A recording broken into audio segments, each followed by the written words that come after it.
শুরুতেই থাকছে গুমের অভিযোগে অভিযুক্ত ২০ জনের পাসপোর্ট স্থগিত, দেশত্যাগে নিষেধাজ্ঞা। এবারে জানিয়ে দিব সাংবাদিক ইলিয়াসের বিরুদ্ধে বিএনপির ঝাড়ু মিছিল। আরও জানাবো নতুন ৮০,০০০-এরও বেশি রোহিঙ্গা বাংলাদেশে প্রবেশ করছে দাবি প্রধান উপদেষ্টার। এদিকে মিয়ানমার নিয়ে বৈঠকে বাংলাদেশ, ভারত, চীনের যেসব হিসাব নিকাশ। আরও জানাবো যশোরে ভাইরাল ভিডিও থেকে যা জানালো মাদ্রাসা কর্তৃপক্ষ। সব শেষে জানিয়ে দিব বাংলাদেশে ২০২৫ সালের শেষে নির্বাচনের উদ্যোগ নিয়ে যা বলল যুক্তরাষ্ট্র। শুনছিলেন হাতে পাওয়া গুরুত্বপূর্ণ আপডেট সংবাদের শিরোনাম, এবারে বিস্তারিত। তবে তার আগে অনুরোধ রইল ভিডিওটিতে একটি লাইক দিন এবং কমেন্ট করে জানিয়ে দিন ভিডিও সম্পর্কে আপনার মূল্যবান মতামত। আরও জানিয়ে দিন ভিডিওটি কোথা থেকে দেখছেন বা কোন জেলা থেকে দেখছেন। গুমের অভিযোগে অভিযুক্ত ২০ জনের পাসপোর্ট স্থগিত, দেশত্যাগে নিষেধাজ্ঞা। গুমের অভিযোগে অভিযুক্ত ২০ জন সেনা ও পুলিশ কর্মকর্তার পাসপোর্ট স্থগিতের নির্দেশ দেওয়া হয়েছে স্বরাষ্ট্র মন্ত্রণালয় থেকে। একই সাথে তাদের বিদেশে দেশত্যাগে নিষেধাজ্ঞা দেওয়া হয়েছে। গত ১৫ ডিসেম্বর স্বরাষ্ট্র মন্ত্রণালয়ের উপসচিব মোহাম্মদ কামরুজ্জামানের সই করা এক প্রজ্ঞাপনে এই আদেশ দেওয়া হয়েছে। ওই আদেশ অনুযায়ী প্রয়োজনীয় ব্যবস্থা গ্রহণ করতে মহাপরিচালক, ইমিগ্রেশন ও পাসপোর্ট অধিদপ্তর এবং অতিরিক্ত আইজিপি এসবিকে নির্দেশনা প্রদান করা হয়েছে। যেসব কর্মকর্তার বিরুদ্ধে ব্যবস্থা গ্রহণের নির্দেশ দেওয়া হয়েছে তার মধ্যে রয়েছে র্যাবের সাবেক ডিজি মোখলেসুর রহমান চৌধুরী, আব্দুল আল মামুন ও বেনজির আহমেদ, র্যাবের সাবেক এডিজি জিয়াউল আহসান ও কর্নেল তোফায়েল মুস্তফা সরোয়ার, র্যাব ৭-এর সাবেক CO lieutenant colonel Mefat Uddin Ahmed, অতিরিক্ত ডিআইজি খন্দকার লুৎফুল কবির ও শাহাবুদ্দিন খান, র্যাবের সাবেক পরিচালক lieutenant colonel Mahbub Alam, RAB ১১ সাবেক CO lieutenant colonel Kamrul Hasan, RAB ১-এর সাবেক CO lieutenant colonel Sarwar Bin Kashem প্রমুখ। সাংবাদিক ইলিয়াসের বিরুদ্ধে বিএনপির ঝাড়ু মিছিল। বিএনপির কেন্দ্রীয় সাংগঠনিক সম্পাদক শামা ওবায়েদ ইসলাম রিংকুকে নিয়ে ভিত্তিহীন বিভ্রান্তিমূলক সংবাদ প্রচারের প্রতিবাদে প্রবাসী সাংবাদিক ইলিয়াস হোসেনের বিরুদ্ধে ঝাড়ু মিছিল করেছে শামা ওবায়েদ সমর্থিত ফরিদপুরের নগরকান্দা উপজেলা বিএনপি নেতাকর্মীরা। আজ বুধবার বিএনপি নেতাকর্মীরা নগরকান্দা বাজার থেকে একটি ঝাড়ু মিছিল বের করে শহরের প্রধান সড়ক প্রদক্ষিণ করে উপজেলা পরিষদের সামনে এসে শেষ হয়।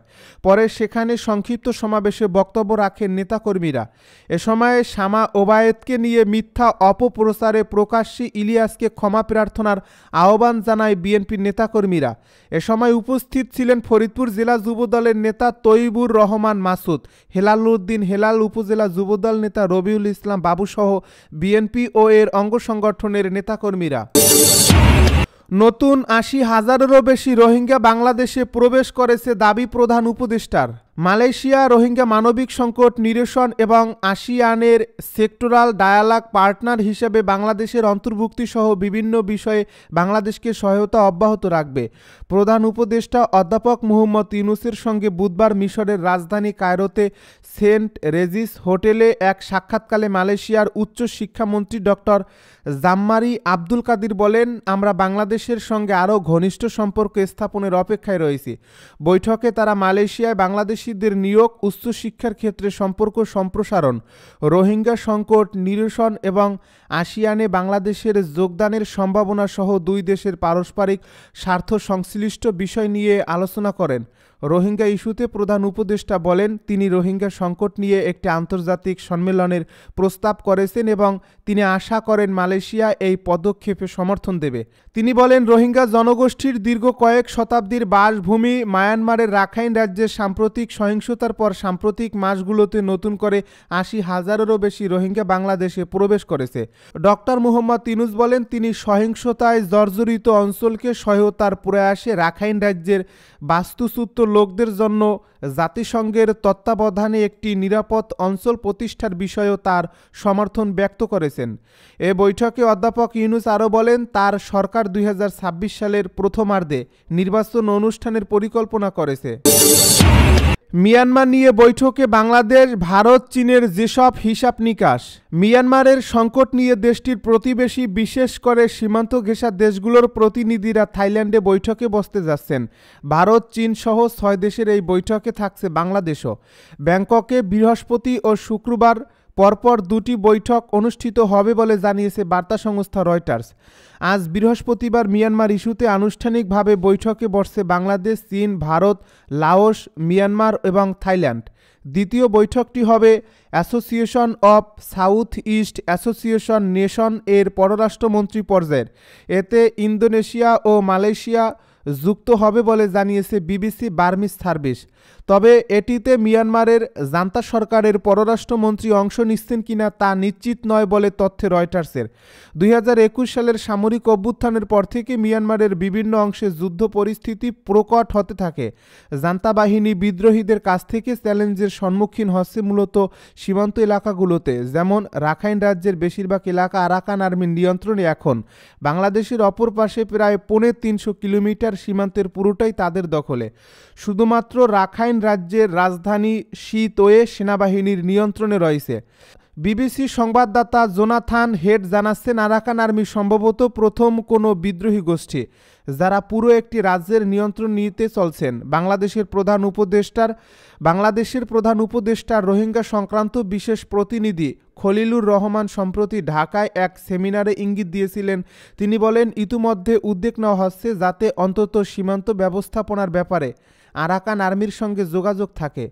যদিও আরাকান আর্মির সাথে বাংলাদেশ সরকারের যোগাযোগ হয়েছে কিনা কিংবা যোগাযোগের সিদ্ধান্ত চূড়ান্ত হয়েছে কিনা সেটি এখনও পরিষ্কার নয়। রোহিঙ্গা ইস্যুতে অন্তর্বর্তী সরকারের নীতিতে পরিবর্তন দেখা যাচ্ছে মন্তব্য করে বাংলাদেশের একজন নিরাপত্তা বিশ্লেষক ব্রিগেডিয়ার জেনারেল বায়েজিদ সরওয়ার এই বৈঠককে বাংলাদেশের জন্য একটি ভালো সুযোগ হিসাবে দেখছে। যশোরে ভাইরাল ভিডিও থেকে যা জানালো মাদ্রাসা কর্তৃপক্ষ।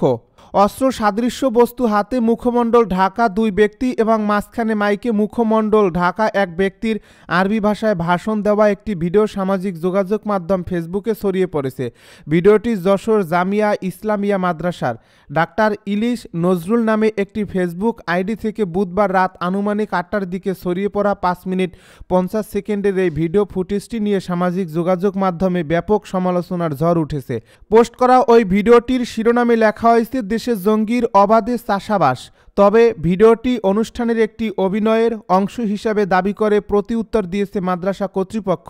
খোঁজ নিয়ে জানা গেছে, ভিডিওটি যশোর সদর উপজেলার রামনগর রাজারহাট এলাকার জামিয়া ইসলামিয়া মাদ্রাসার। গত 17 ও 18 ডিসেম্বর মাদ্রাসাটিতে বার্ষিক অনুষ্ঠানে শিক্ষার্থীদের অংশগ্রহণে নাটকটি মঞ্চায়ন হয়। বাংলাদেশে 2025 সালের শেষে নির্বাচনের উদ্যোগ নিয়ে যা বলল যুক্তরাষ্ট্র।